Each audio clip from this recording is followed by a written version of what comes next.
Good morning all of you. नमस्कार मेरे प्रिय विद्यार्थियों। यूजीसी नेट और फर्स्ट ग्रेड पीजीटी एग्जाम में आप सभी का हार्दिक स्वागत है।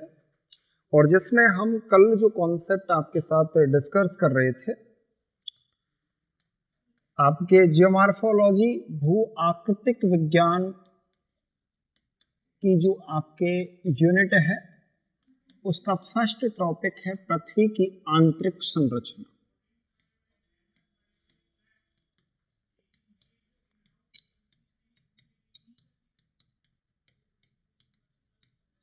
Interior structure of earth.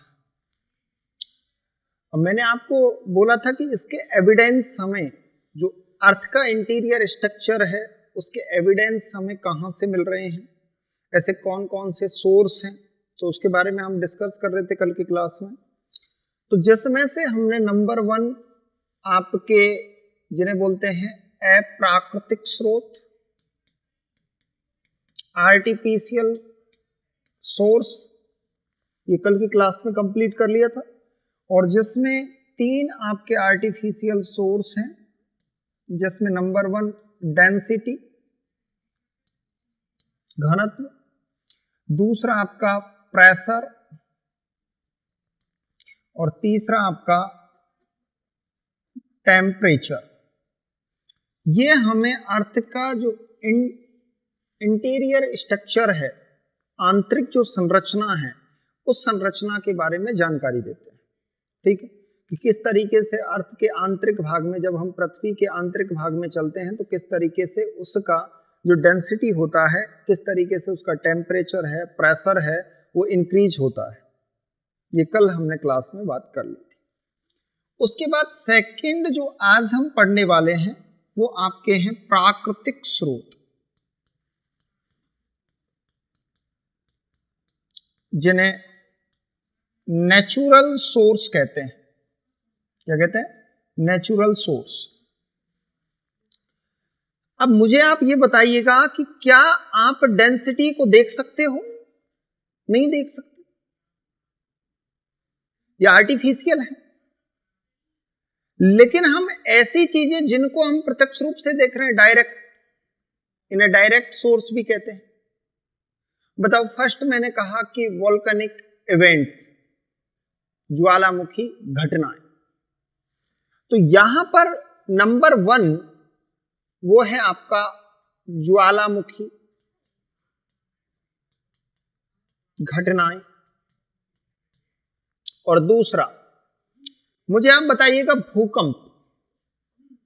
मैंने बोला भूकंपीय तरंगे, तो इन तरंगों को हम महसूस कर सकते हैं।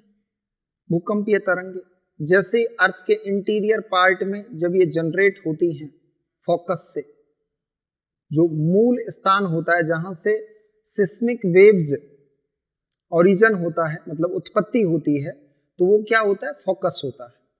और सबसे पहले जहां पर हम महसूस करते हैं, जहां पर हमें पता लगता है कि भूकंप आया है या अर्थक्वेक जनरेट हुआ है, तो वह स्थान कौन सा होता है? एपिसेंटर।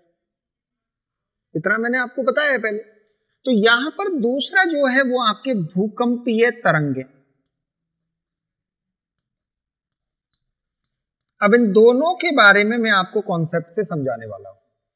ठीक है, तो यहां पर हम प्राकृतिक स्रोत को पढ़ेंगे, क्योंकि कल की क्लास में हमने कंप्लीट कर लिया था। जो आपके आर्टिफिशियल सोर्स होते हैं उनके बारे में मैंने आपको अच्छे से समझा दिया था।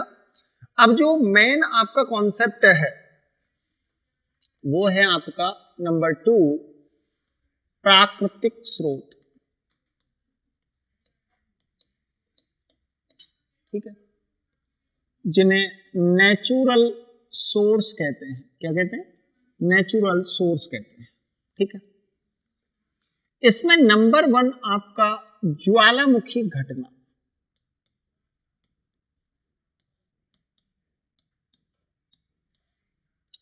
Volcanic event. अब देखो ज्वालामुखी घटना कैसे होती है। मैंने आपको बताया था कि ये जो सिस्मिक वेव्स होती हैं उसके आधार पे, जो आपसे ज्यादा बुद्धिमान लोग थे जिनको ज्योग्राफी का नॉलेज था, उन्होंने सिस्मिक वेव्स, जो भूकंपीय तरंगे होती हैं, उसके आधार पे पृथ्वी का जो इंटीरियर जो स्ट्रक्चर है, उस इंटीरियर स्ट्रक्चर को 3 जोनों में डिवाइडेड किया। कितने जोनों में? 3 जोनों में। और तीनों जोनों के बारे में उन्होंने बताया। तो उन्होंने सबसे ऊपर का जो जोन बताया था, जैसे उन्होंने डिवाइडेड कैसे किया था, अब देखिएगा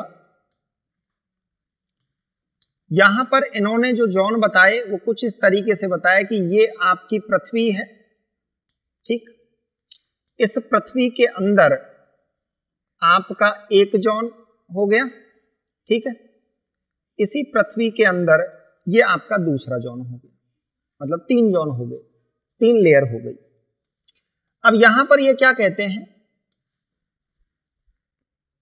सबसे ऊपर है उसका नाम है लिथोस्फीयर, ठीक है।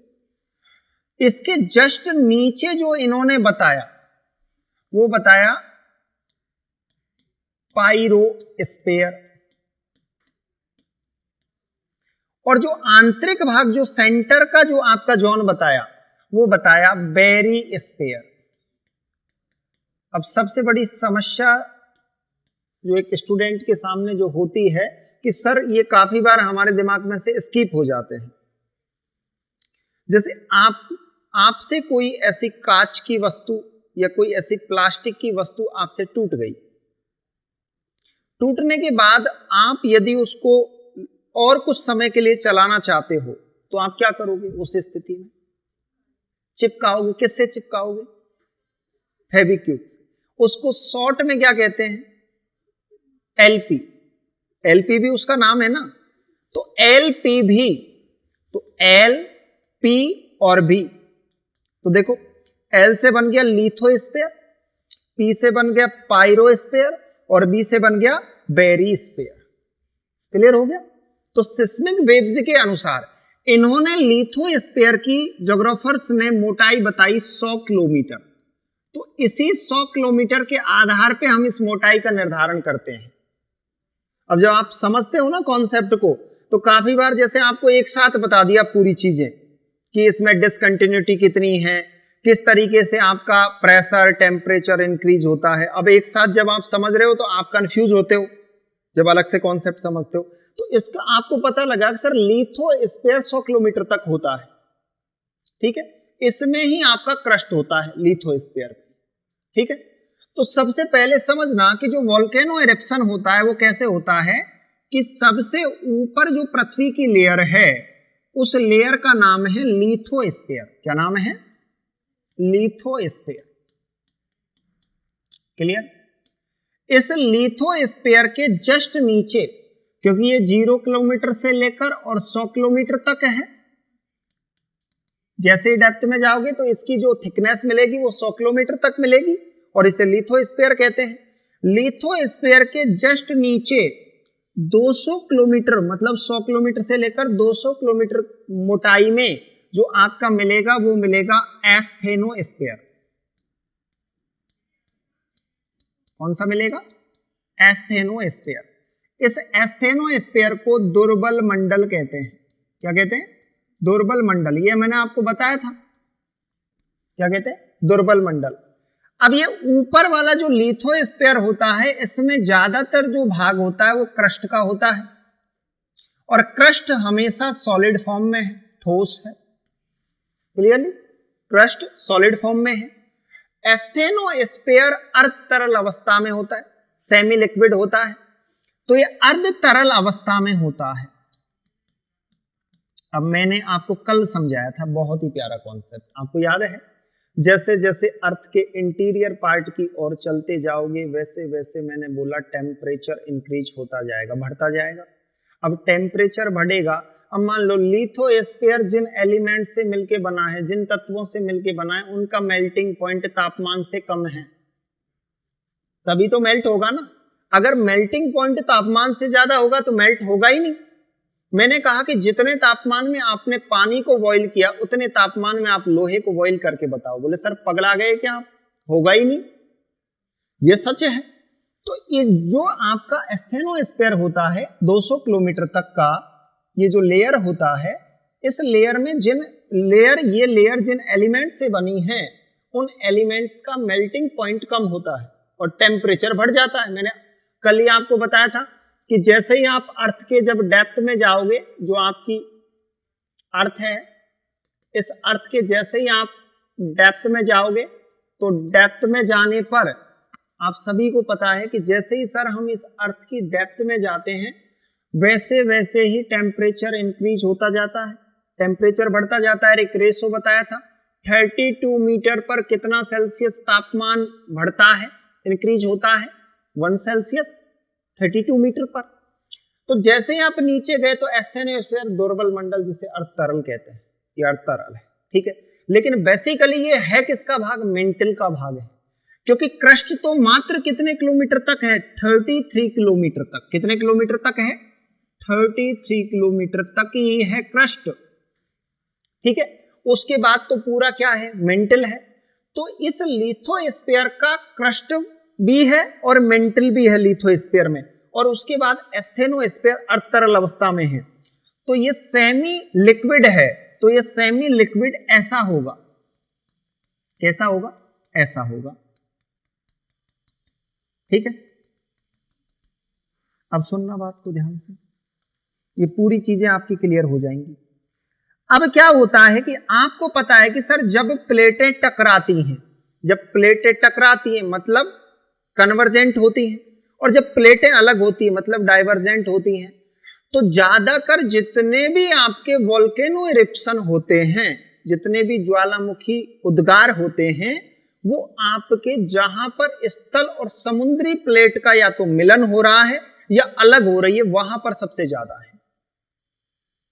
ये एक बहुत प्यारी समझने वाली बात है। आपको मैं एग्जाम्पल देता हूं, आप समझने का प्रयास करिएगा।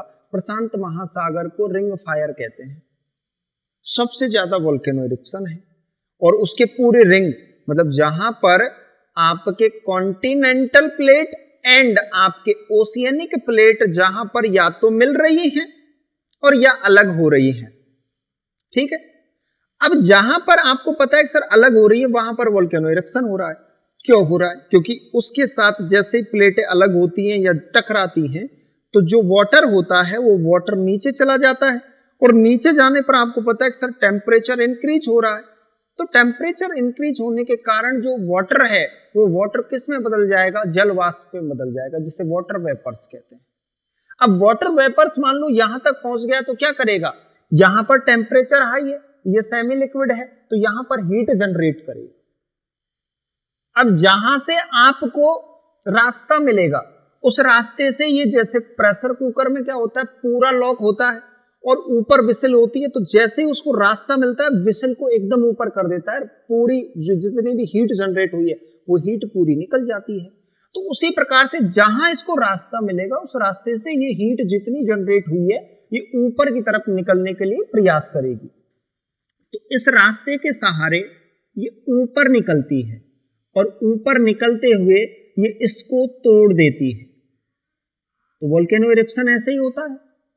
ये क्या है? ये वोल्केनो पाइप है। ये क्या है? ये आपका वोल्केनो पाइप है, ठीक, ओके। ये वोल्केनो पाइप है, और ये नीचे का जहां पर हीट एक साथ इकट्ठा होती है उसे मैग्मा चेंबर कहते हैं, क्योंकि मैग्मा है ना, यहां पर क्या है? मैग्मा। जब तक अर्थ के इंटीरियर पार्ट में लिक्विड जो मटेरियल रहेगा उसे क्या कहेंगे? मैग्मा। तरल जो पदार्थ रहेगा उसे क्या कहेंगे? मैग्मा, आंतरिक भाग में। तो ये मैग्मा है। तो ये मैग्मा जहां पर एक साथ इकट्ठा हो रहा है, इकट्ठा कहां पर होगा? जैसे आपने पानी डाला सरफेस पर, पानी डालते जहां पर सुराख होगा या जहां पर ऐसा स्थान होगा ढलान वाला, वहां पर पूरा पानी जाकर इकट्ठा हो जाएगा। तो यहां पर निकलने के लिए जगह है, तो इसीलिए पूरा जितना भी मैग्मा है वो यहां पर इकट्ठा होगा, इसीलिए इसका नाम रखा गया मैग्मा चैम्बर। क्या कहते हैं? Magma chamber. ये आपका मैग्मा चैम्बर है। समझ गए आप मेरी बात को? ये मैग्मा चैम्बर है। इस मैग्मा चैम्बर में जितना आपका मैग्मा इकट्ठा हुआ है, अब ये सुराख के सहारे ऊपर निकलेगा, और जैसे ये अपवर्ड्स मूव करेगा, ऊपर की तरफ जैसे ये गति करेगा, वैसे वैसे ये इस स्थान को चौड़ा कर देगा, मतलब ये इधर इसको धकेलेगा और इधर इसको धकेलेगा। समझ गए? अब जैसे ये ऊपर जाएगा तो ऊपर जाते समय अब ये यहां से इसको तोड़ देगा। अब जहां से इसको तोड़ेगा उस स्थान को छिद्र कहते हैं, ज्वालामुखी छिद्र। क्या कहते हैं? ज्वालामुखी छिद्र, क्योंकि छिद्र से ही तो निकलेगा। अब जब इस छिद्र को इंग्लिश में कहते हैं वेंट। क्या कहते हैं? वेंट। ये वेंट है। अब छिद्र के सहारे जो भी आपकी गैस थी, जो भी आपका सॉलिड पार्टिकल्स था, जो भी आपका लिक्विड पार्टिकल्स थे, ये सभी लिक्विड मटेरियल, ये सभी ऊपर की तरफ निकलते हैं, बाहर की तरफ निकलते हैं।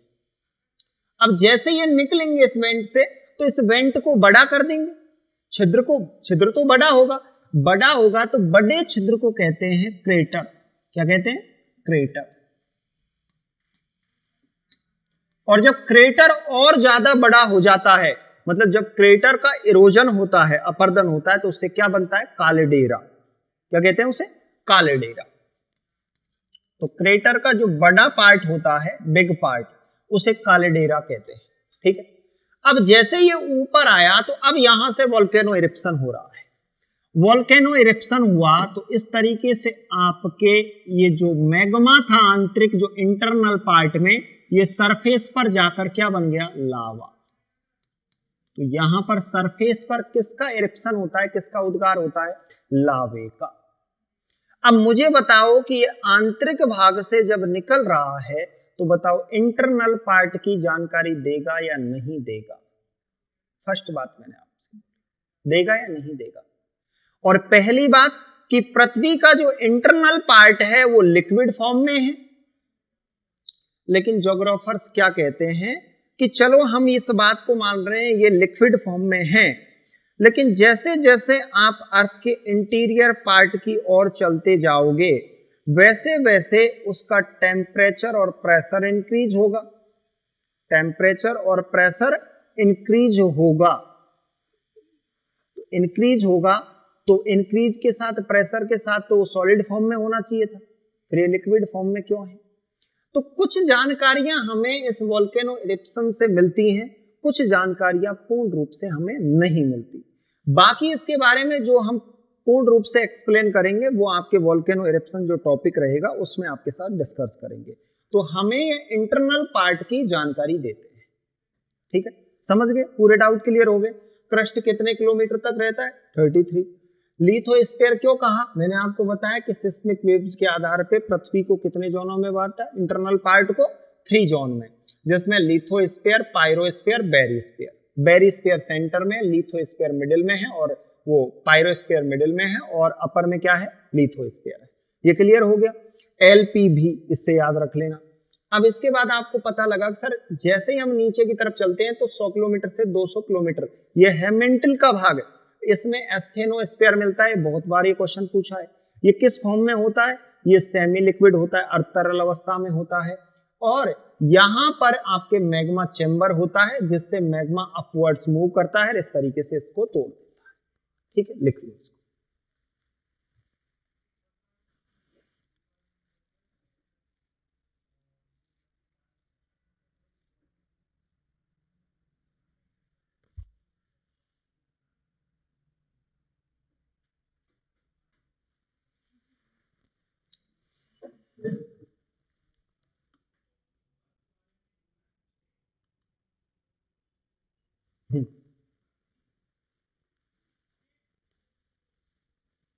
चले आगे देखो। अब दूसरा जो हमें डायरेक्ट सोर्स है वो है आपके भूकंपीय तरंग,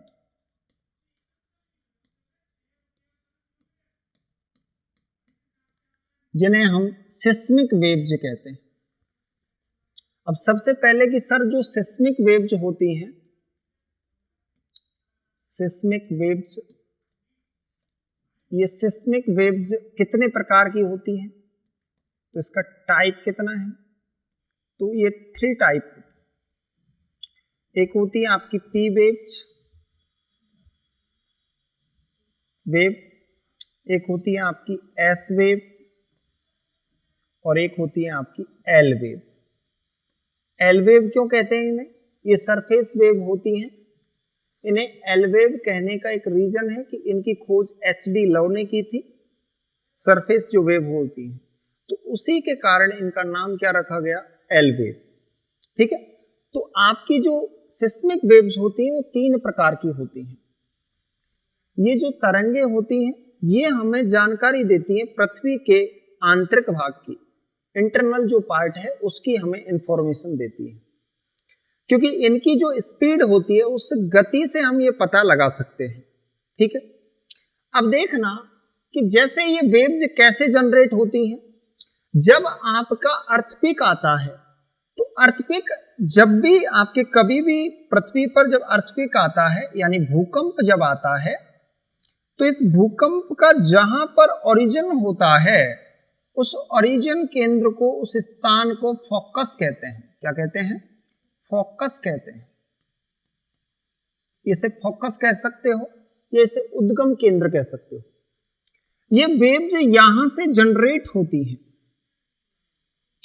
इस तरीके से वेव्स जनरेट होंगी और जिस सतह पर, पृथ्वी के जिस स्थान पर इन्हें महसूस किया जाता है, मतलब फील किया जाता है, ठीक है, उस स्थान को हम एपीसेंटर कहते हैं।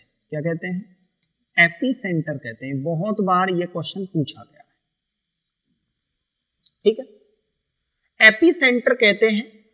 ये जो तरंगे होती हैं, ये वेव होती हैं, वेव्स, इनका मेजरमेंट, मेजरमेंट का अर्थ है मापन, कि सर इनका मापन कैसे किया जाता है। तो इनका मापन करने का एक यंत्र होता है जिसे सिस्मोग्राफ कहते हैं। क्या कहते हैं? सिस्मोग्राफ कहते हैं। ठीक है, तो यहां से जहां से इनका उद्गम ओरिजिन होता है उसे फोकस कहते हैं, जहां पर इन्हें फील किया जाता है या महसूस होता है उसे एपीसेंटर कहते हैं। एपीसेंटर पर ये महसूस होती हैं। अब यहां पर जो आपके सिस्मिक वेव्स हैं वो 3 प्रकार की होती हैं। इनके टाइप कितने? 3 हैं, पी वेव, एस वेव और एल वेव। ये आपको पृथ्वी के आंतरिक भाग की जानकारी देती है, जो अर्थ का इंटीरियर जो स्ट्रक्चर है उसके बारे में जानकारी देती है। अब इनका जानकारी देने का ऐसा क्या प्रोसेस है जिसके माध्यम से जानकारी देती है? सिंपल, उसमें समझना। तो सबसे पहले ले लो आप पी वेव। पी वेव, ये जो पी वेव होती है इसे हम प्राथमिक तरंग कहते हैं। क्या कहते हैं? प्राथमिक तरंग कहते हैं।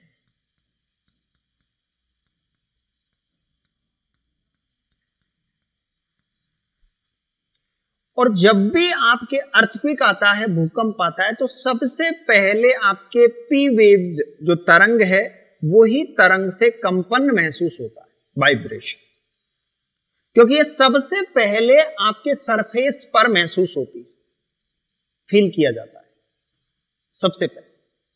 ठीक है, जो आपकी पी वेव होती है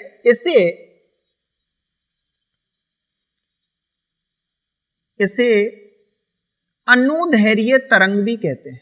क्या कहते हैं? अनुदैर्घ्य, लॉन्गिट्यूडनल वेव भी कहते हैं इसे संपीड़न तरंग भी कहते हैं, कंप्रेशनल वेव के नाम से भी इसे जाना जाता है। इसके 3 नाम हैं, प्राथमिक तरंग, अनुदैर्घ्य तरंग, संपीड़न तरंग। क्योंकि ये जो चलती है ये कुछ इस तरीके से चलती है, इस तरीके से। ठीक है, याद रखना। दूसरी बात इसके बारे में सबसे महत्वपूर्ण, पृथ्वी की सतह पर सबसे पहले ये आती है। पृथ्वी की सतह पर सर्वप्रथम महसूस किया जाता है। पृथ्वी की जो सतह है इस पर सबसे पहले इसे महसूस किया जाता है। पी तरंग की गति, पी तरंग की गति सबसे ज्यादा होती है।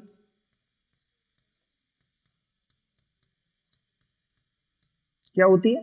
सबसे ज्यादा। और कितनी इसकी गति होती है? जैसे स्पीड की अगर हम बात कर ले कि सर इसकी स्पीड कितनी होगी, तो स्पीड होती है 8 किलोमीटर पर सेकंड। समझ लेना, मतलब यह तरंग एक जो 8 किलोमीटर की दूरी है ये 1 सेकंड में पार कर लेती है। पी तरंग जो आपकी पी वेव जो है 8 किलोमीटर की दूरी आपके कितने उसमें कर लेती है? वो 8 किलोमीटर की दूरी 1 सेकंड में कर लेती है। अगली बात है कि सर इसके माध्यम कितने होते हैं? माध्यम जानते हो? जैसे आप जा रहे हो तो आप पृथ्वी पर चल रहे थे, अब चलते चलते आप स्थल पर चलते चलते जल में पहुंच गए, तो आपका माध्यम चेंज हुआ कि नहीं हुआ? सॉलिड मीडियम में चल रहे थे और जैसे ही आप जल में पहुंचे तो कौन सा हो गया? लिक्विड। तो उसी प्रकार से जब ये तरंग चलती है तो इस तरंग के जो माध्यम होते हैं वो 3 होते हैं। कौन कौन से? ठोस, सॉलिड मीडियम, दूसरा तरल लिक्विड, और तीसरा गैस। ध्यान रखना कि तीनों माध्यमों में चलती है, ठीक है? ये रुकती नहीं है, इसको रुकने का कोई काम नहीं है, ये तीनों माध्यमों में चलती है लगातार, ठीक है? तो पी तरंग के बारे में आपको ये याद रखना। अब इसमें आगे कॉन्सेप्ट समझाऊंगा। पी तरंग प्राथमिक तरंग, प्राइमरी वेव्स, इसे लॉन्गिट्यूडनल वेव्स कहते हैं, इसे कंप्रेशनल वेव्स कहते हैं। पृथ्वी की सतह पर सर्वप्रथम इसे महसूस किया जाता है। इसके अलावा पी तरंग की गति सबसे ज्यादा होती है, इसकी लार्जेस्ट स्पीड होती है। स्पीड कितनी होती है? 8 किलोमीटर पर सेकंड। और मीडियम कितने होते हैं इसके? तीनों, ठोस जिसे सॉलिड, लिक्विड और गैस, तीनों में ये चलती है, ठीक है? लेना चाहो तो ले लो इसको स्क्रीनशॉट, नहीं तो चलो आगे।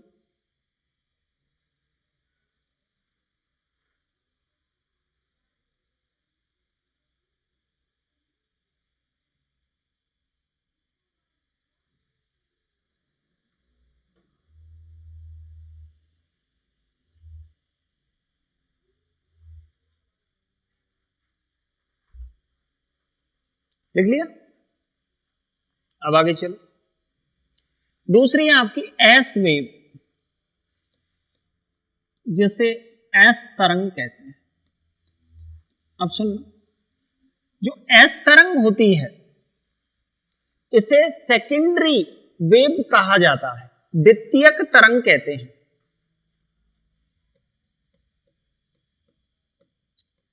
अब मैं आपको एक बहुत मजेदार बात सुनाता हूं। हमारे रिश्तों में है ना, ऐसा होता है प्राथमिक और द्वितीय। कैसे?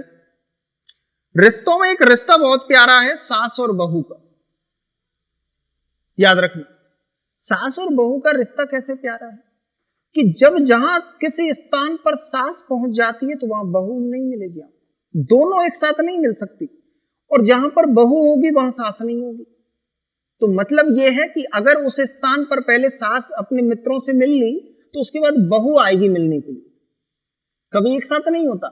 तो सास समझ लो पी तरंग को और बहू समझ लो एस तरंग को, कि मतलब पी तरंग जनरेट होने के बाद एस तरंग जनरेट होती है, और इसीलिए इसे क्या कहते हैं? द्वितीयक तरंग कहते हैं, ठीक है?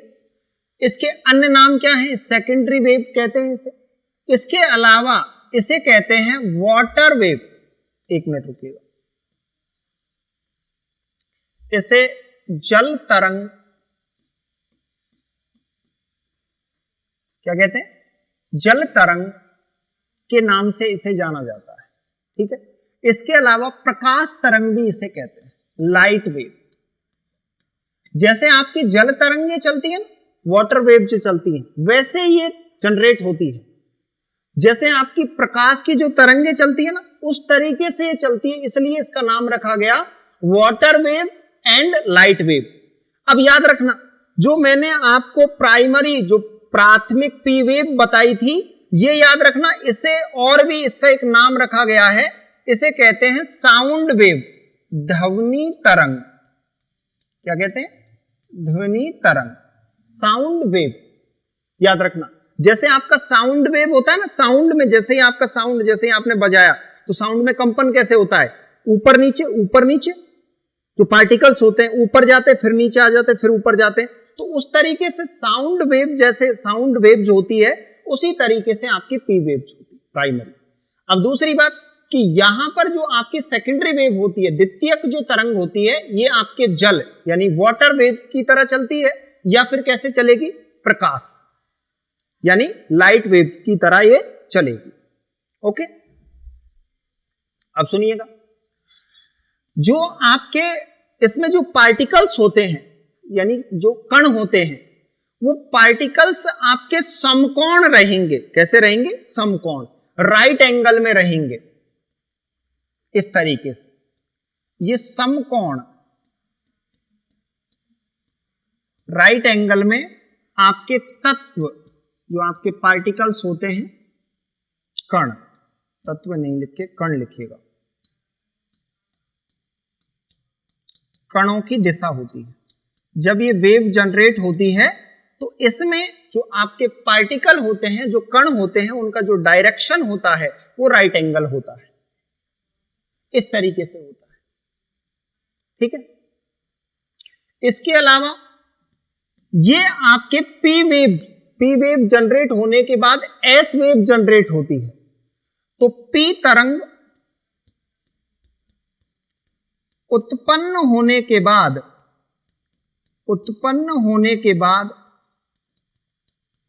एस वेव उत्पन्न होती है। तो मतलब सीधी बात है कि सर पी तरंग की जितनी स्पीड थी उससे ज्यादा इसकी स्पीड रहेगी। क्लियर। दूसरी बात, इसकी स्पीड कितनी रहेगी, गति, इसकी गति कितनी रहेगी, 6 किलोमीटर पर सेकंड। कितनी रहेगी, 6 किलोमीटर पर सेकंड रहेगी इसकी गति, ठीक है। अब याद रखना, जो आपकी एस वेव और जो पी वेव है, इन दोनों को बॉडी वेव भी कहते हैं, कायिक तरंग कहते हैं। हिंदी में इसे क्या कहेंगे, कायिक तरंग। अब जैसे एग्जाम में आपके क्वेश्चन आ जाए कि सब कायिक तरंग किसे कहते हैं, तो कायिक तरंग आपके पी और S, P and S wave होती है, ठीक है। और इसका एक अन्य नाम क्या है, बॉडी वेव। इसे क्या कहते हैं, बॉडी वेव। क्लियर हो गया कि जब पी तरंग आपके जनरेट होती है, इसके सेकेंडरी, क्योंकि ये एस जब आपकी वेव जनरेट होती है तो ये पी के बाद जनरेट होती है, इसीलिए इसे क्या कहते हैं, द्वितीयक तरंग कहते हैं। ये किस तरीके से चलती है, ऐसी कौन सी वेव होती है जिसकी तरीके से चलती है, तो ये आपके जो वाटर वेव चलती हैं या आपके लाइट वेव जो चलती हैं, जो तरंगे होती हैं, उनकी तरह ये चलती है। तीसरी बात, ये समकोण, जिसमें पार्टिकल्सों का जो डायरेक्शन रहेगा वो कैसे रहेगा, समकोण यानी राइट एंगल में रहेगा, जो आपके कणों की दिशा रहेगी। पी तरंग उत्पन्न होने के बाद एस वेव उत्पन्न होती है, ठीक है। और तीसरी बात, इसकी गति कितनी होती है, 6 किलोमीटर पर सेकंड। अगली बात लिखिएगा, इसके माध्यम कितने होते हैं। अभी मैं कॉन्सेप्ट समझाऊंगा, ध्यान रखना, उसमें पूरी चीजें आएंगी एक साथ। इसके माध्यम है ना, केवल इसका माध्यम होता है ठोस, यानी सॉलिड में ये चलती है। बाकी याद रखना, न ये तरल में चलती है और न ये आपके गैस में चलती है। इन दोनों माध्यमों में ये नहीं चलती। तो जहां पर भी आपके याद रखना कि जो मीडियम अगर आपका लिक्विड या गैस रहेगा, उसमें आपको एस वेव नहीं मिलेगी। तो इसी आधार पर तो हम अर्थ का जो इंटीरियर पार्ट है उसके बारे में जानकारी जुटा पाए, क्योंकि इनकी स्पीड या इनके वहां पर उपस्थिति दर्ज नहीं की गई। अब जब दर्ज ही नहीं की गई तो ये पता लग गया कि ये जो अर्थ का इंटीरियर जो लेयर है, इसमें लिक्विड है या सॉलिड है या गैस है। समझ गए, इन दोनों में इसकी उपस्थिति नहीं मिलती है। आगे सुनिएगा, आगे लिखो। अगली है आपकी एल वेव।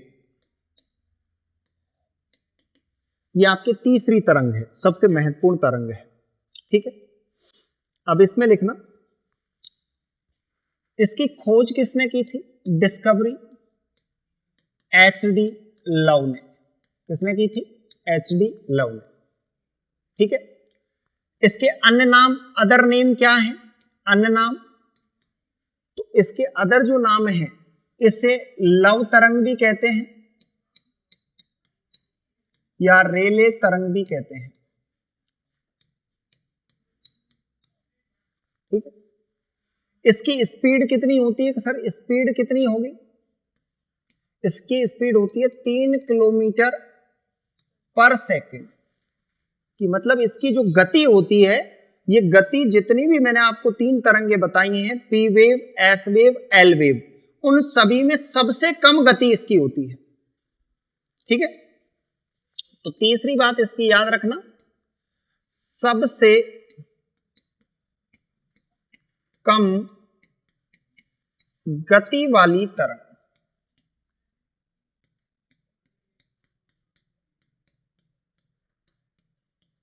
सबसे कम इसकी गति होती है, मिनिमम स्पीड होती है इसकी। किसकी? एल वेव की। क्लियर? अब ये कहां चलती है? तो इसके माध्यम कितने हैं? ये माध्यम इसका केवल ठोस है, मतलब ये सॉलिड मीडियम में चलती है। जो इसका पथ होता है, मार्ग, वो ओनली सॉलिड मार्ग होता है। ये न तो लिक्विड में चलती है और न गैस में चलती है, मतलब न तो तरल में चलेगी और न आपके गैस मीडियम में चलेगी। तो ये दो माध्यमों में नहीं चलती है, याद रखना, तरल और गैस, ये दोनों माध्यमों में इसकी उपस्थिति नहीं है। तो इसीलिए ये कहां पर आपको मिलती है? केवल पृथ्वी की सतह पर। तो सरफेस ऑफ अर्थ, केवल ये पृथ्वी की सतह पर चलती है। क्लियरली? सरफेस ऑफ अर्थ पर इसकी उपस्थिति दर्ज की जाती है। तीनों मैंने तरंगे बता दी आपको, क्लियर हो गया होगा। जब आप अर्थक्वेक पढ़ोगे तो और अच्छे से इसको समझोगे। अब समझना कि जैसे मैंने आपको बता दिया कि ये आपके 3 वेव होती हैं, इसके आधार पे हम पृथ्वी की जो आंतरिक संरचना है उसके बारे में जानकारी जुटा पाते हैं। अब सर कैसे जुटा पाते हैं? ये हमें कैसे पता लगता है कि यहां पर ये वेव चल रही है और यहां पर ये वेव नहीं चल रही? तो उसके बाद भी कुछ अन्य तरंगों की खोज की गई। अन्य तरंग, तो अन्य तरंगों की जो खोज की गई, इसमें 2 व्यक्तियों का महत्वपूर्ण नाम आता है, एक जेफरीज और एक कॉनार्ड। जेफरीज और कॉनार्ड का नाम आता है। जेफरीज और कॉनार्ड ने आपके महत्वपूर्ण तरंगों की खोज की थी। एक व्यक्ति का नाम क्या था? स्कॉलर जेफरीज था, और दूसरा स्कॉलर कौन था? कॉनार्ड था। ठीक है। जेफरीज ने जब इसकी तरंग की खोज की तो एक कल्पा घाटी थी। इस कल्पा घाटी का ये स्कॉलर सर्वे करने चला गया, और जब इसने सर्वे किया तो वहां पर इसने P और S तरंग के समतुल, सिमिलर, इसने इनकी स्पीड के आधार पे, इनकी गति के आधार पे 2 तरंगे बताई, जिसे PG और SG वेव के नाम से जाना जाता है। ठीक है। कॉनार्ड महोदय जब सर्वे करने गया टार्न में, टार्न एक स्थान है जहां पर आपके भूकंप आए थे, अर्थक्वेक आए थे, तो अर्थक्वेक की जब वहां पर सर्वे करने गया तो वहां पर इसने सर्वे किया और P और S के सिमिलर, सुनिएगा मेरी बात को, P और S के सिमिलर इसने भी 2 तरंगे बताई, P स्टार और S स्टार वेव। ठीक है, दोनों तरंगे बताई। अब ये क्या कहता है कि इसकी जो स्पीड रहेगी, किसकी? PG की जो स्पीड रहेगी वो कितनी रहेगी? 5.4 किलोमीटर पर सेकंड। 5.4 किलोमीटर पर सेकंड। क्लियर हो गया? 5.4।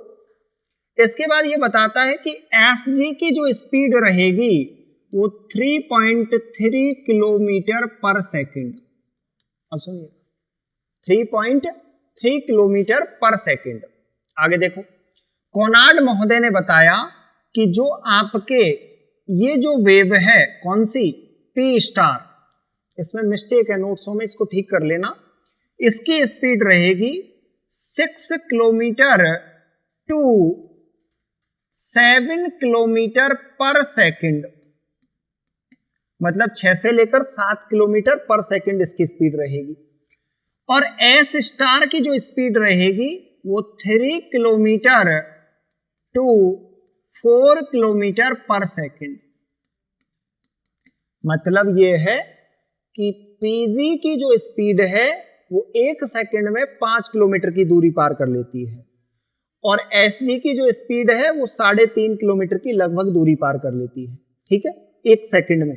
और आपने महसूस किया होगा कि जब भी अर्थक्वेक आता है तो आपने खुद ने रियलाइज किया होगा कि सर अर्थक्वेक कुछ सेकंडों का होता है, लेकिन वाइब्रेशन से पूरे अर्थ का जो सरफेस है उसको हिला देता है। महसूस किया अर्थक्वेक को? अभी आया था कुछ दिन पहले, एकदम महसूस हुआ था, 2 बार झटके लगे होंगे, तीसरी बार अगर लग जाते तो हो सकता है कि वो तुम्हारी बिल्डिंग ही नीचे आ जाती। हाँ नहीं आया? हाँ तो तू पाकिस्तान चली गई थी ना उस समय। अब सुनना, इसने ये बात बताई और इसने बहुत अच्छी बात बोली कि 3 से 4 किलोमीटर पर सेकंड, इस तरीके से इसने ये बताया था इनकी स्पीड, ठीक है। ये लेटेस्ट डिस्कवरी है आपके सिस्मिक वेव्स के बारे में। अब देखो ये क्या कहता है, ये कहता है जेफरीज कि कल्पा घाटी का जब मैंने सर्वे किया तो मैंने पाया कि पीजी और एसजी जो वेव्स हैं ये केवल पृथ्वी की सतह पर चलती हैं, पृथ्वी की सतह पर।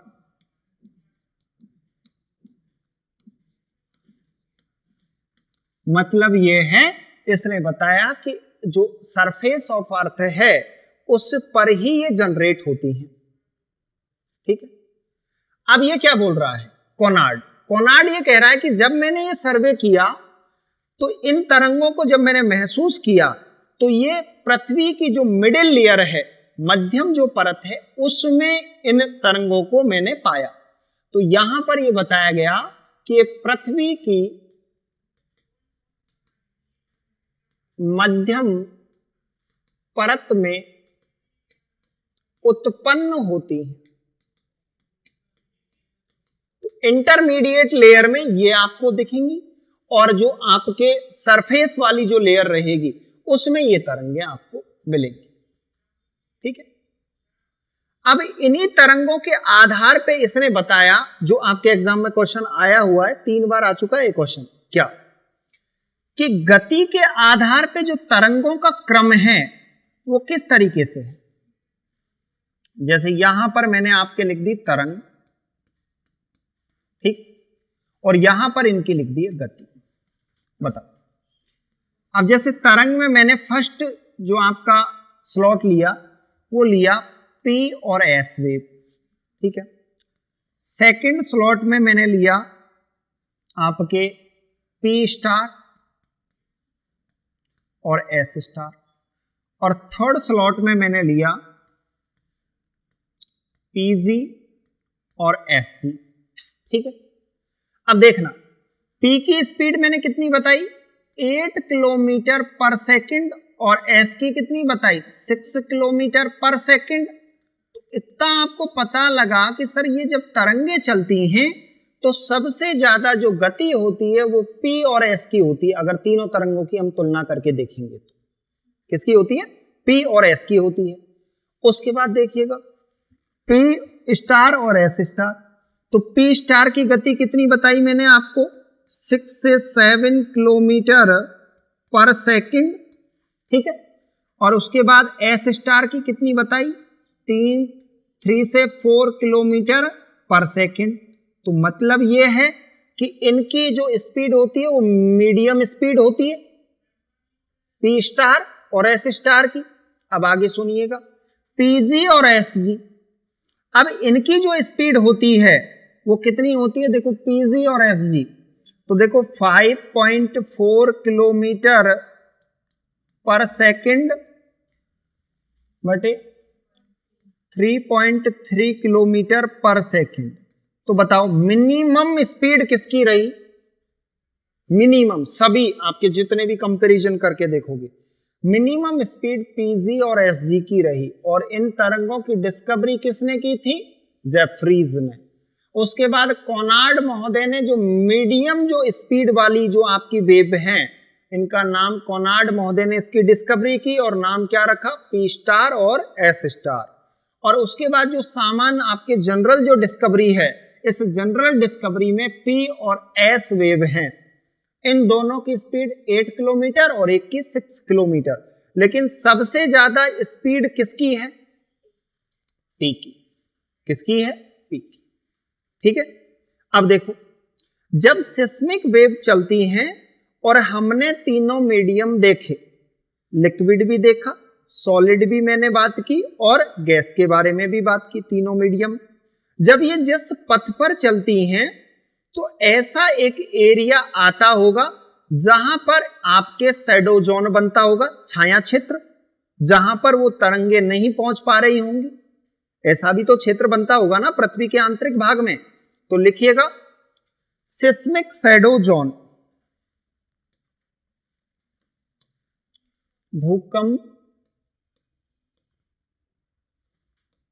भूकंपीय छाया क्षेत्र जिसे कहते हैं सिस्मिक शैडो जोन। ठीक है, अब ये सिस्मिक शैडो जोन बनता कैसे है वो समझिएगा।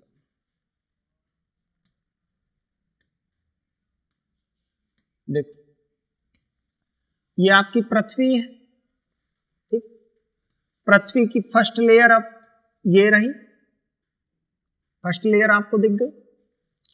अब हमने ये सेकंड लेयर बना दी। अब समझना, जब आपको सर पढ़ा रहे होंगे और आपको पाई चार्ट के बारे में बताया होगा, डीआई के बारे में, कि एक सर्किल होता है उसमें कितने डिग्री होते हैं, तुम्हारी वॉच में कितने डिग्री है बताओ? हाँ, तुम्हारे एक उसमें रीजनिंग में एक टॉपिक होगा क्लॉक, है क्या? पढ़ाया था सर ने?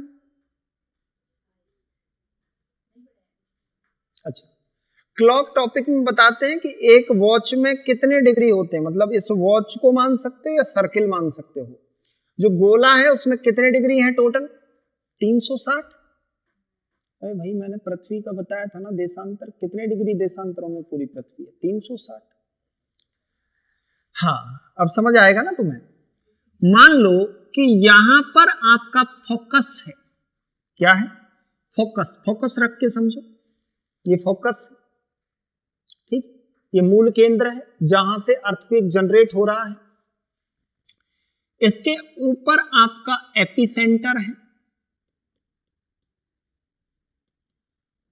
ठीक है, ये फोकस है। ओके, अब जब यहां पर वेव जनरेट हो रही है तो मुझे ये बताओ कि ऐसा कौन सी लेयर है जहां पर वेव अपना मार्ग परिवर्तित कर लेगी?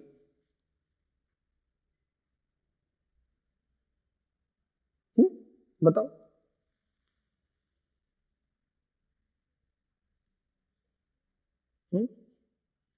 जहां पर आप वेव को रीच नहीं कर सकते, देख नहीं सकते, समझिए। जब हम 0 किलोमीटर से और मेंटल तक पहुंचते हैं तब तो कहानी ठीक है, मेंटल तक पहुंचते हैं तब तो कहानी ठीक है। लेकिन जैसे ही हम 2900 किलोमीटर से गहराई पर जब जाते हैं तो आप काफी बार लिक्विड चीज में कोई ठोस वस्तु को या किसी चीज को डालकर देखना, उसका रिफ्लेक्शन दिखता है, टेढ़ी दिखती है, वो दिखता है नहीं दिखता? रिफ्लेक्शन दिखता है। आज ऐसे करना, पानी लेना, उस पानी में एक सिक्का डालना, सिक्का ऐसे दिखेगा जैसे तैर रहा हो, बाहर से देखना कहीं नहीं दिखता। अब जाकर तो करना। हाँ, तुझे क्यों दिखेगा, क्योंकि वैसे भी इतनी छुट्टियां करती है कि पाकिस्तान की राजधानी इस्लामाबाद तो नहीं पहुंच गई थी। देखना, अब सुनना।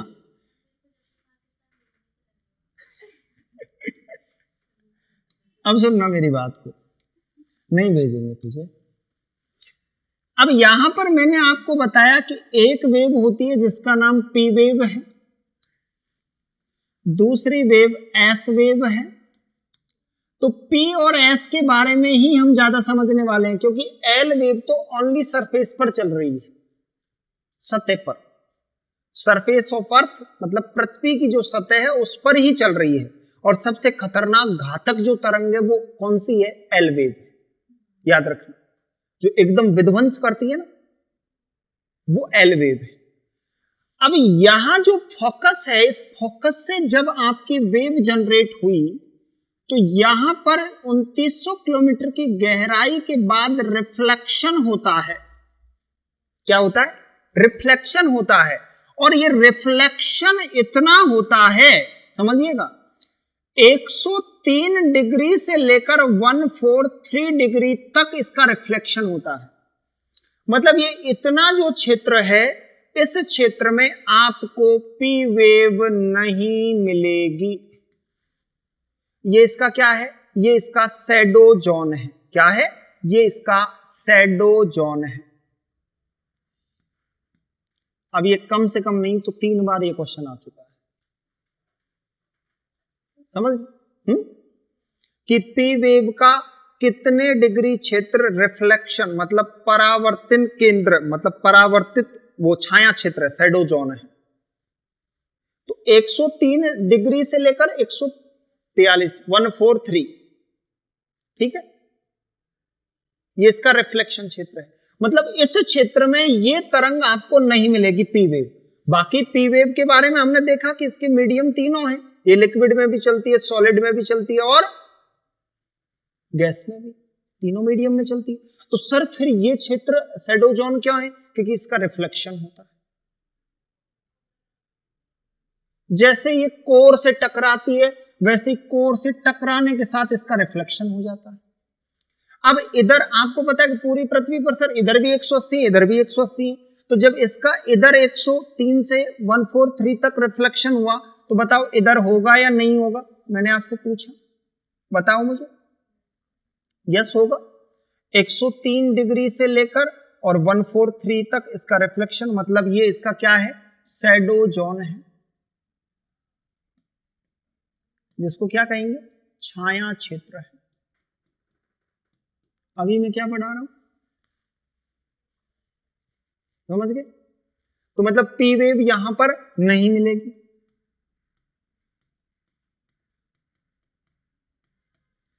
ओके, अब सर हमें यह भी बता दो कि एस वेव कहां नहीं मिलेगी, एस वेव कहां नहीं मिलेगी। तो एस वेव याद रखना, जैसे लिक्विड में प्रवेश करती है तो लिक्विड में इसकी स्पीड मतलब कम हो जाती है उसकी तुलना में, एस वेव की पूर्ण रूप से गायब नहीं मिलती। तो जैसे ही यहां से फोकस से जब एस वेव जनरेट हुई, सुनना मेरी बात को, तो एस वेव 103 से लेकर और 180 तक इसका छाया क्षेत्र है।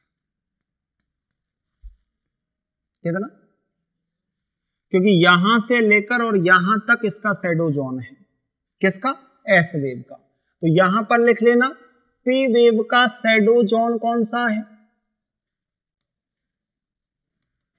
कितने डिग्री से है, 103 डिग्री टू 143 डिग्री सेल। और एस वेव का शैडो जोन कितना है बताओ, 103 डिग्री टू 180 डिग्री। मतलब 103 के बाद ये आपके एस वेव आपको दिखाई नहीं देगी। क्लियर हो गया, क्लियर हो गया ना दोनों चीजों का। ये आपकी एस वेव है, ये आपकी पी वेव है और इसके पास में ही आपके एस वेव है।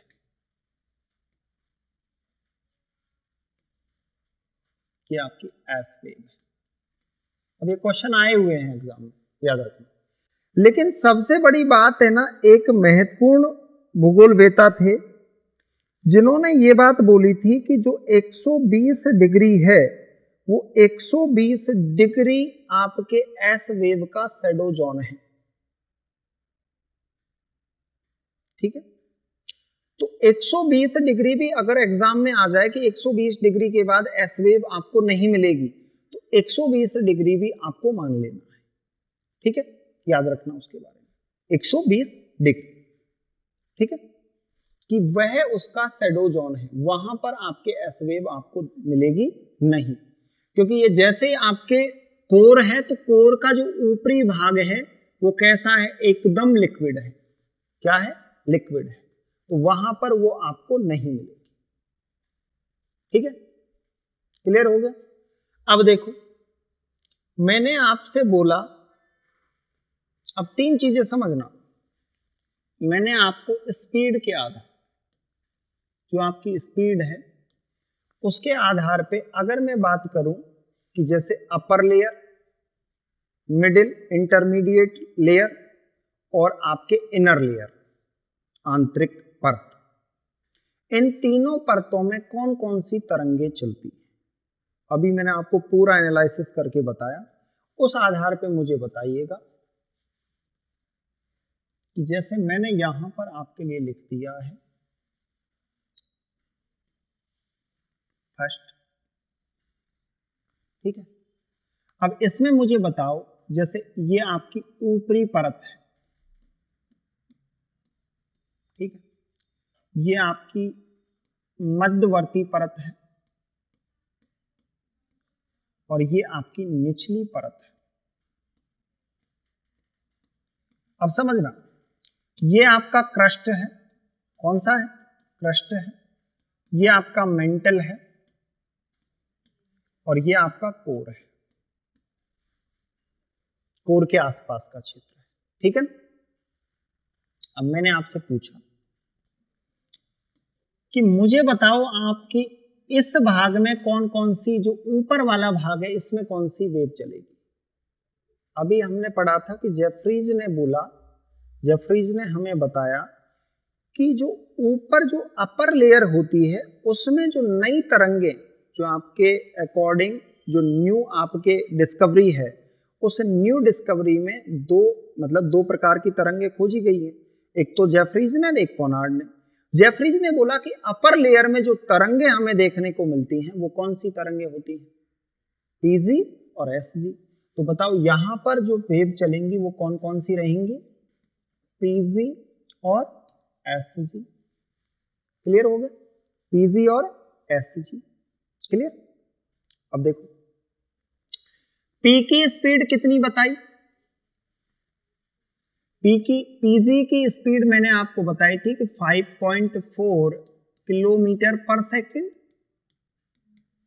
ठीक है, और एसजी की स्पीड मैंने आपको कितनी बताई, 3.3 किलोमीटर पर सेकंड।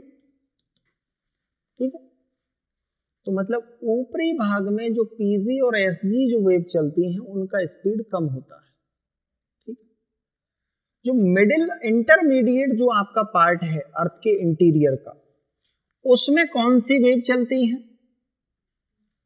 पी स्टार और एस स्टार। ठीक, इनका स्पीड कितना बताया,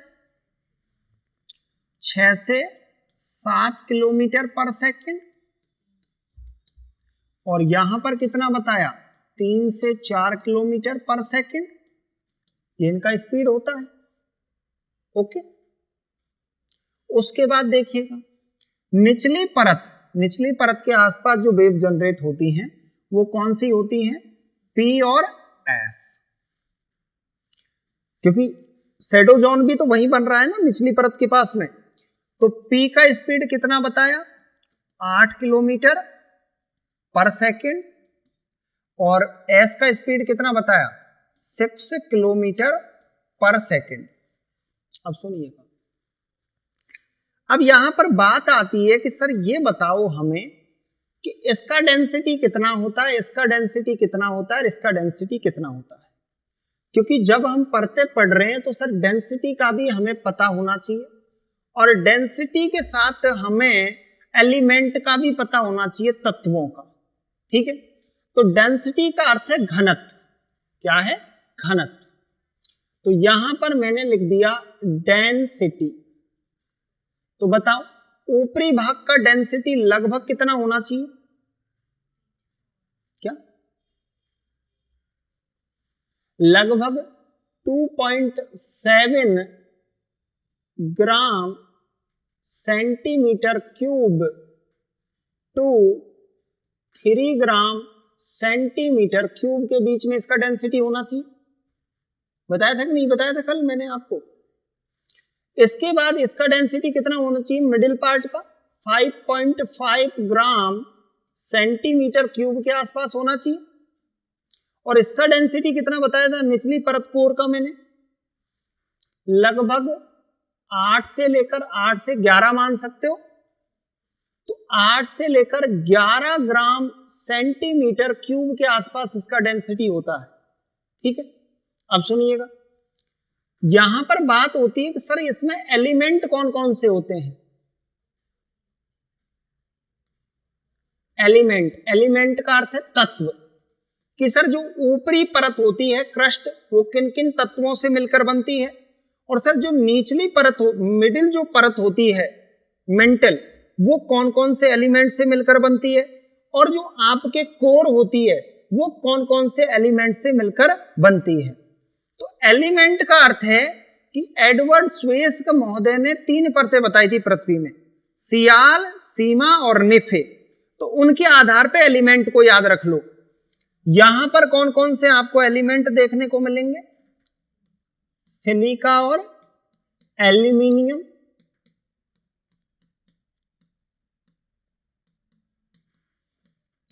इसमें कौन कौन से मिलेंगे? सिलिका, इसके अलावा मैग्नीशियम, और इसके अलावा फेरस। फेरस भी मिलता है इसमें। इसमें कौन सा मिलेगा? Ferrous and nickel. मतलब यहां पर भारी तत्व मिलेंगे, हैवी एलिमेंट मिलेंगे। क्या मिलेंगे?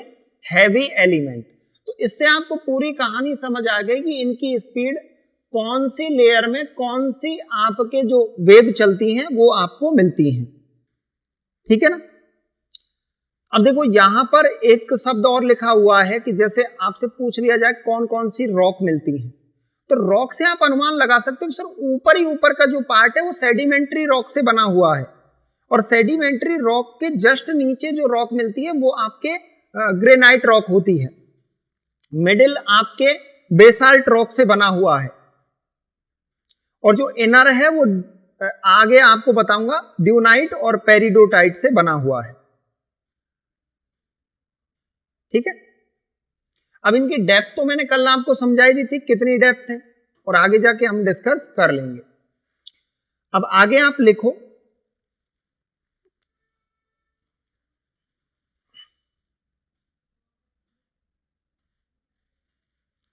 भूकंपीय तरंगों के आधार पर जो आपके बेसिस ऑफ सिस्मिक वेव्स, तो इसके आधार पर मैंने आपको बताया था कि पृथ्वी का जो आंतरिक भाग है, इंटीरियर जो स्ट्रक्चर है, उस इंटीरियर स्ट्रक्चर को 3 जोनों में डिवाइडेड किया है। अभी मैंने जस्ट आपको बताया था, और 3 जोन आपके कौन कौन से हैं वो देखिएगा। अभी बताया था मैंने, फटाफट बताओ मुझे 3 जोन कौन कौन से हैं, बताओ।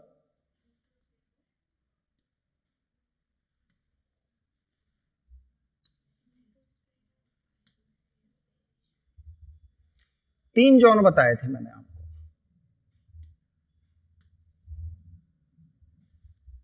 अब देखिएगा, सबसे ऊपर वाला मैंने आपको बताया था लिथोस्फीयर।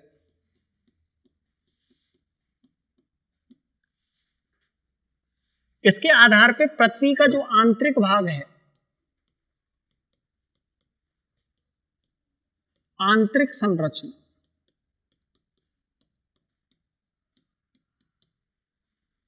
तो आंतरिक संरचना में जो परत है वो परत कितनी है? 3 परतें हैं, ठीक है, जिन्हें जोन भी कह सकते हो, लेयर या जोन कह सकते हो। सबसे ऊपर ही ऊपर आपको लिथोस्फीयर मिलेगा, उसके जस्ट नीचे आपको पायरोस्फीयर मिलेगा। याद रखना, ये पूछा गया है, 2 बार ये आ चुका है। और जो आंतरिक भाग है उसमें कौन सा मिलेगा? बेरिस्फीयर। अब समझिएगा, जो आपका लिथोस्फीयर है, मैंने इसके बारे में बताया कि इसकी जो थिकनेस होती है वो लगभग 100 किलोमीटर तक मिलती है, और इस 100 किलोमीटर में आपके 33 किलोमीटर का क्रस्ट है, और उसके बाद आपका मेंटल है, ठीक है ना, क्रस्ट और इसमें मेंटल आपका शामिल है। उसके बाद जो आपका पायरोस्फीयर होता है, पायरोस्फीयर की जो डेप्थ होती है वो 100 किलोमीटर से लेकर और लगभग 2900 किलोमीटर तक होती है। तो मतलब इसमें पूरा ज्यादातर मेंटल का भाग है, मेंटल है। और उसके बाद बेरिस्फीयर होता है, उसमें 2900 किलोमीटर से लेकर 6371 किलोमीटर तक इसकी थिकनेस मिलती है। तो एक बात याद रखना कि सर इसकी जो मोटाई मिलेगी, किसकी, वो कितनी होगी? 100 किलोमीटर। पायरोस्फीयर की मोटाई कितनी होगी, थिकनेस, आपके 100 किलोमीटर से लेकर 2900 किलोमीटर। तो अब मुझे ये बताओ आप कि जो लिथोस्फीयर है, आपसे क्वेश्चन पूछे जाएंगे कि लिथोस्फीयर में एक तो आपका क्रस्ट शामिल होगा और उसके साथ क्या शामिल होगा? मेंटल, ऊपरी मेंटल, हाँ होगा कि नहीं होगा? अपर मेंटल, इसमें आपका पूरा मेंटल वाला भाग है, मेंटल, ठीक है।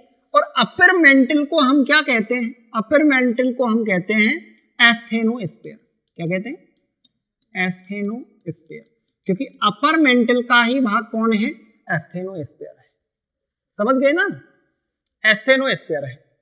उसके बाद बेरिस्फीयर, जो आपका बेरिस्फीयर है, इसकी मोटाई कितनी होगी?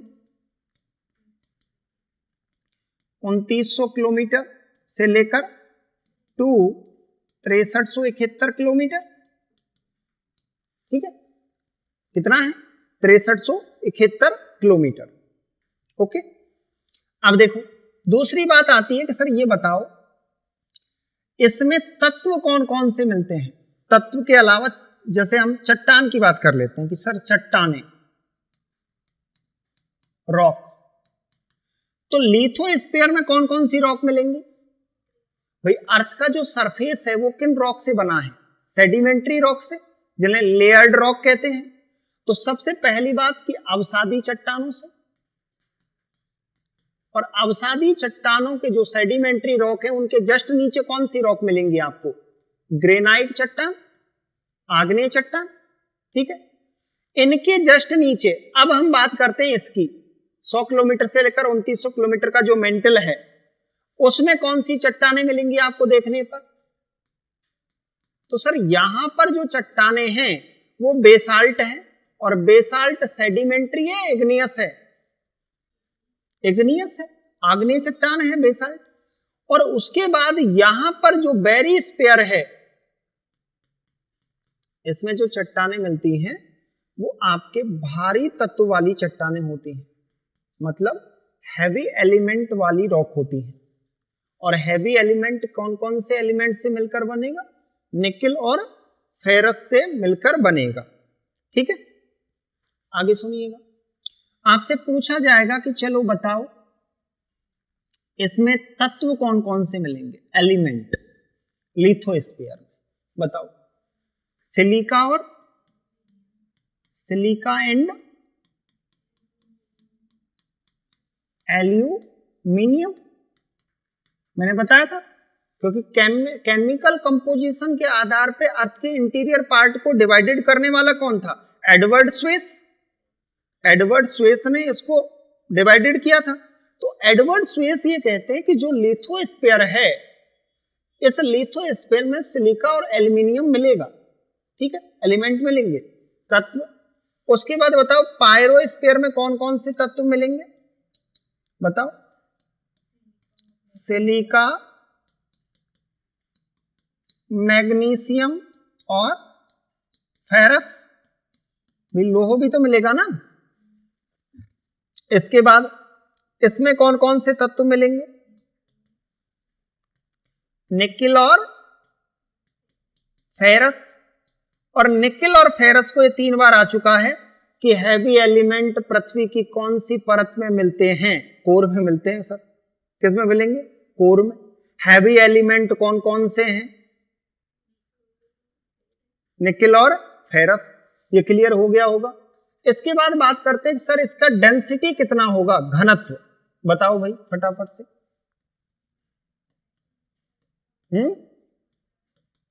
3.5 ग्राम सेंटीमीटर क्यूब। मतलब 1 सेंटीमीटर के अंदर कितना ग्राम डेंसिटी मिलेगा, कितना उसका घनत्व मिलेगा? 3.5। इसके बाद पायरोस्फीयर का डेंसिटी कितना हो रहेगा, घनत्व?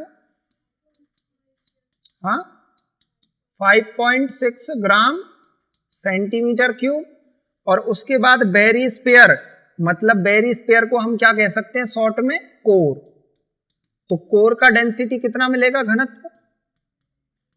हाँ 5 से लेकर 8 से नहीं, इसको 11 ही लिख दो आप डायरेक्ट। इसका मिलेगा 11 gram centimetre cube. Average density पूछ रहा है, एवरेज। यहां पर अपन ने एवरेज लिखा है। इसका लिथोस्फीयर का एवरेज डेंसिटी कितना है? 3.5 ग्राम। इसका कितना है पायरोस्फीयर का? 5.6 ग्राम। उसके बाद बेरिस्फीयर का कितना है? 11 ग्राम सेंटीमीटर क्यूब। ठीक है। तो ये आपके सिस्मिक वेव्स को बेस रख के और ये आपका अर्थ का जो इंटीरियर है उसको इस प्रकार से डिवाइडेड किया है।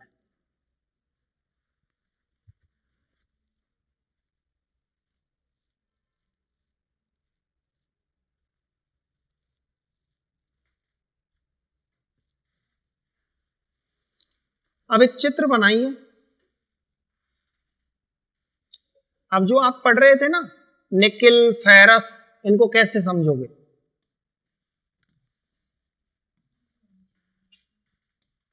लिखो।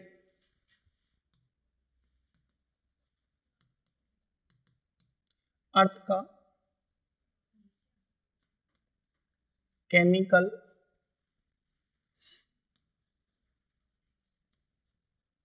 कंपोजिशन, पृथ्वी की रासायनिक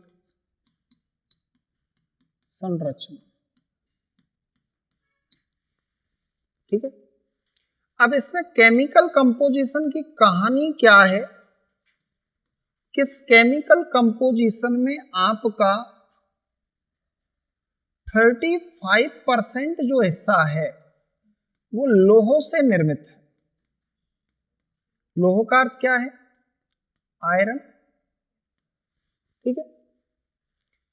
और जो आपका 30% जो हिस्सा है वो आपका किससे है?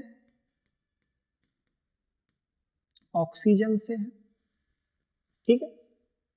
इसके अलावा जो 15% जो हिस्सा है वो आपका सिलिका से निर्मित है।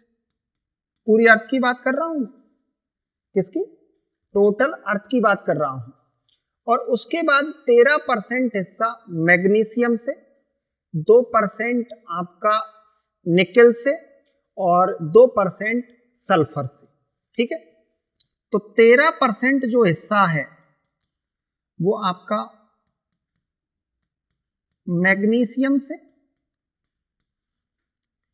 इसके अलावा 2% जो हिस्सा है वो आपका निकिल से और 2% हिस्से में क्या मिलेगा?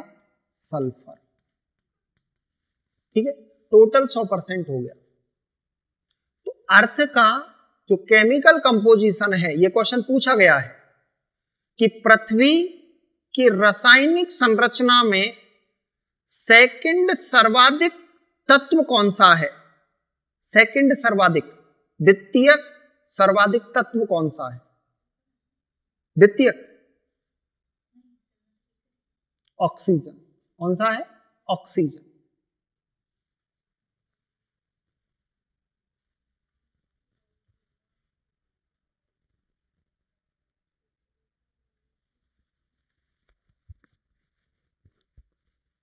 लिख दिया।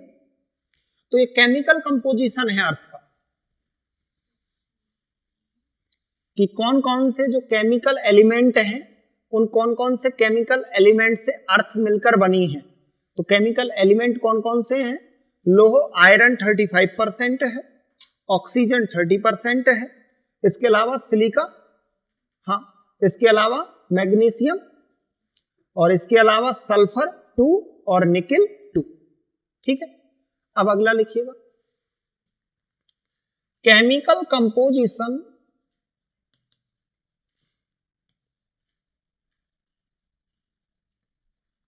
ऑफ द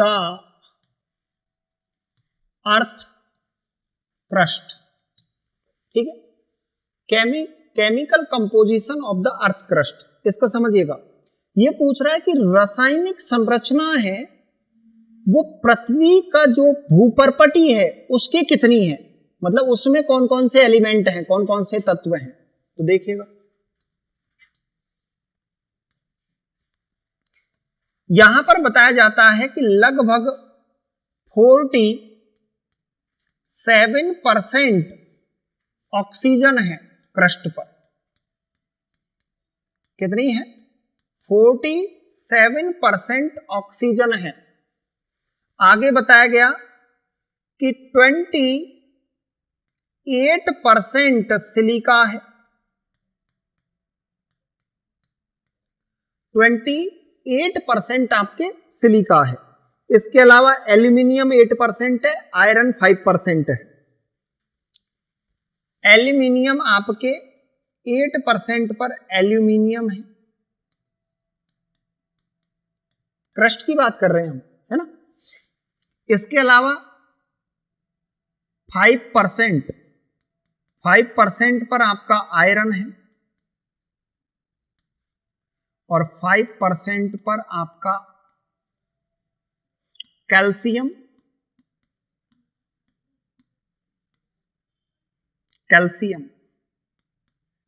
प्लस सल्फर, जिसे सोडियम के रूप में भी जाना। ठीक है,